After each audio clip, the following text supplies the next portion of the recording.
Welcome back to my Liminal World project. My name is Natasha. Today, I want to talk about in-betweenness. When I launched my Liminal World project back in 2020, people constantly ask me, that word you keep using, like liminal, what does it actually mean? Is it even an English word? And I always laughed a little because while it is an English word, it's actually a universal term.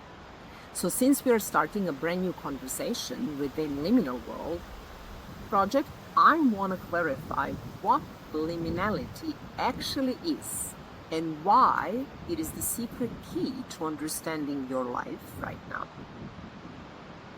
So the term was coined in 1909 by French anthropologist Arnold van Gennep in his groundbreaking book, Rites of Passage. The term comes from the Latin word limen, which literally means a threshold, like a doorway or an entrance.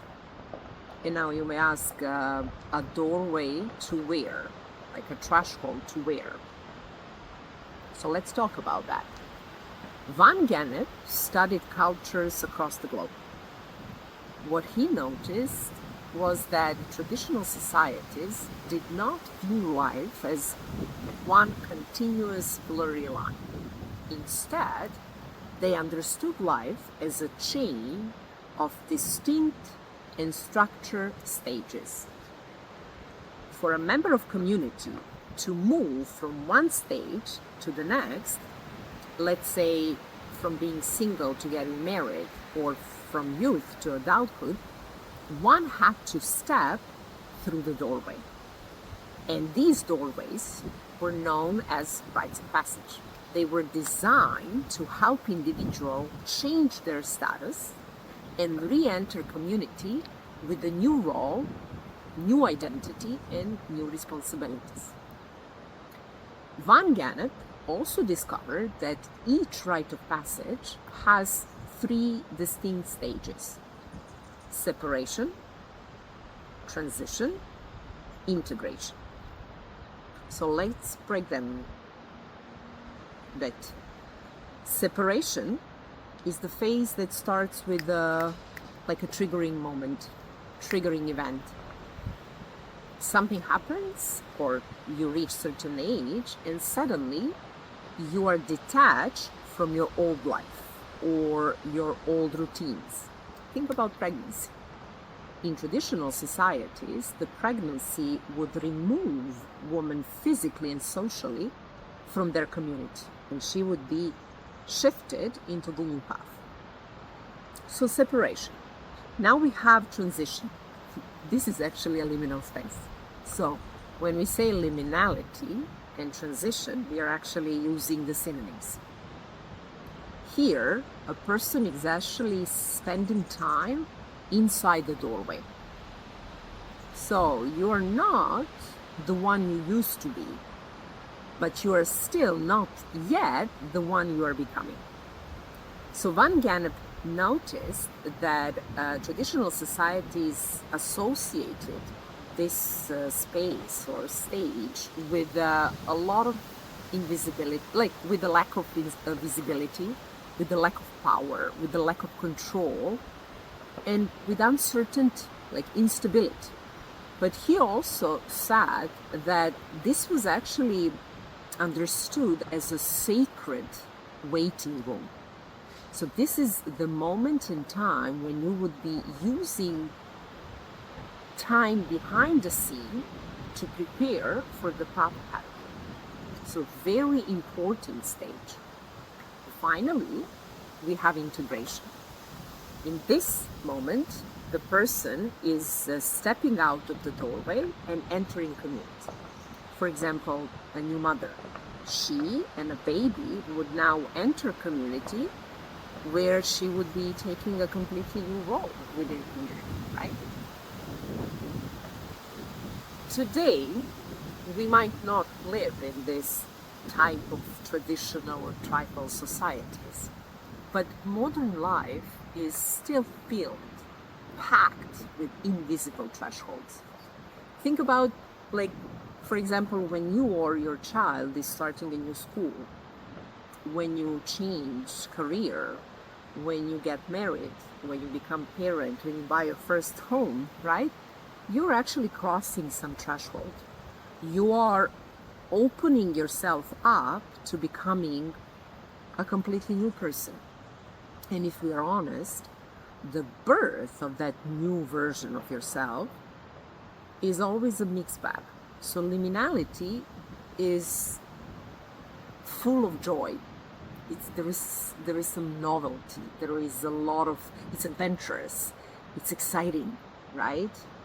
And also, not just only excited, but full of hope what's coming. But also, liminality is incredibly frustrating, demanding, and exhausting, right?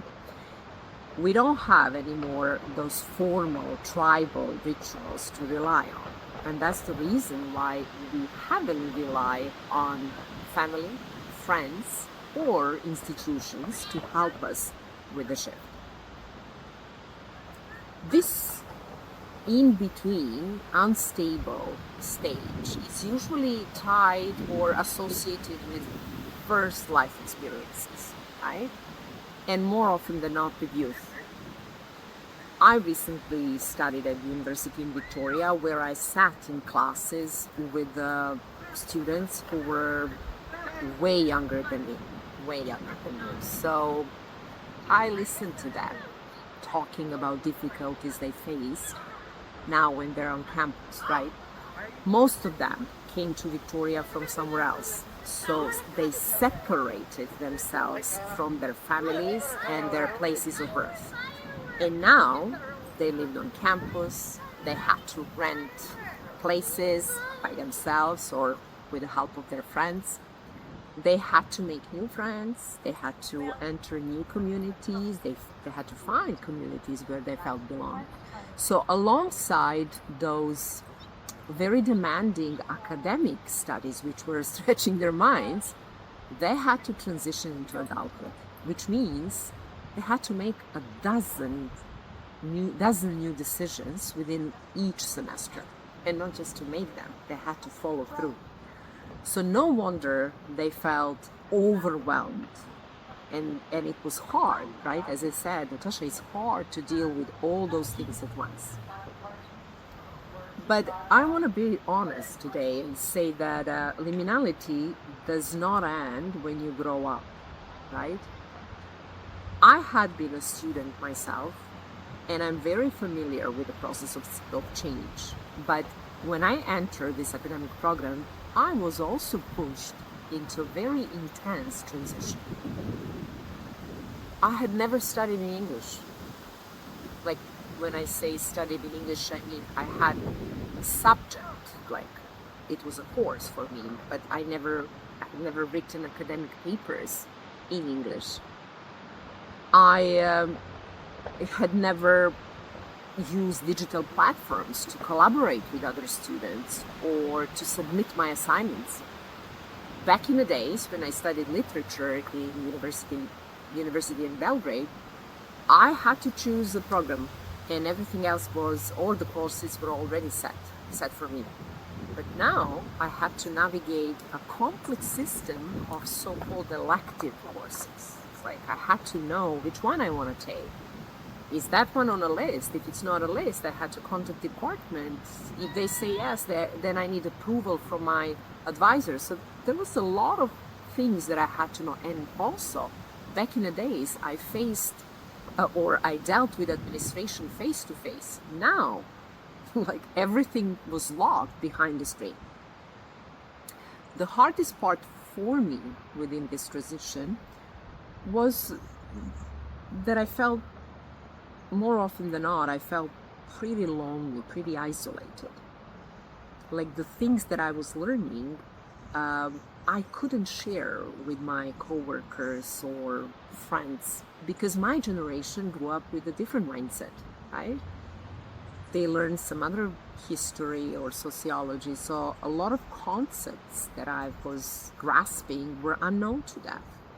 There was a lot of people who would ask me like every 3 months, what are you actually studying? Intercultural. What is intercultural studies? Like I don't understand. Can you explain? Can you explain more? And then I would explain over and over again, right?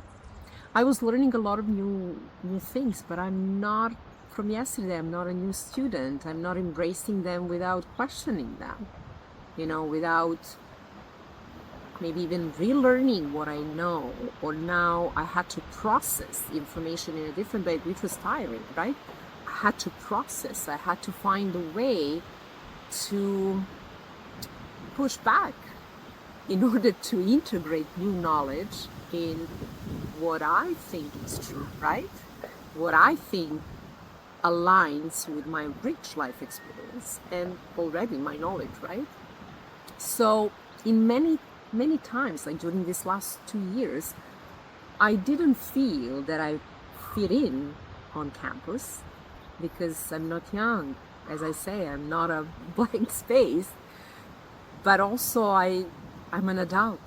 I'm employed. Once I'm done with the course, I'm rushing to go to my work, or I have family. So I know how to manage myself, right? But on the other hand, as I said, I felt pretty lonely outside because I couldn't share that, So I felt a little bit isolated. But this uncomfortable process actually transformed me inside out. I mastered new technologies. I expanded my worldview.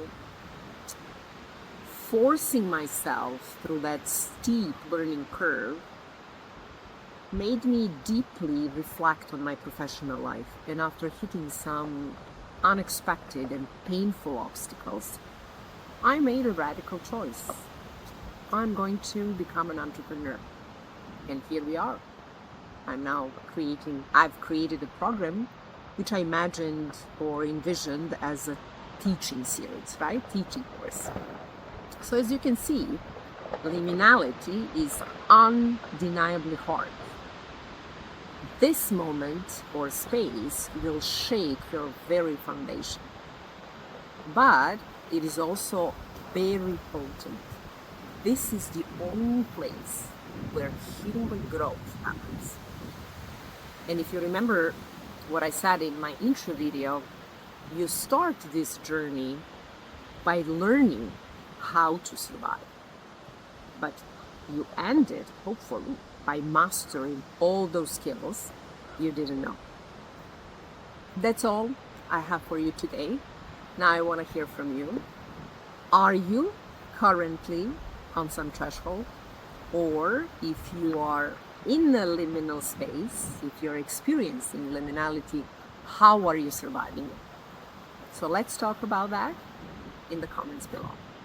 If this resonated with you, please consider liking my video, subscribing to my channel, or joining my community at the website. Thank you for watching. Hope you enjoyed. Bye.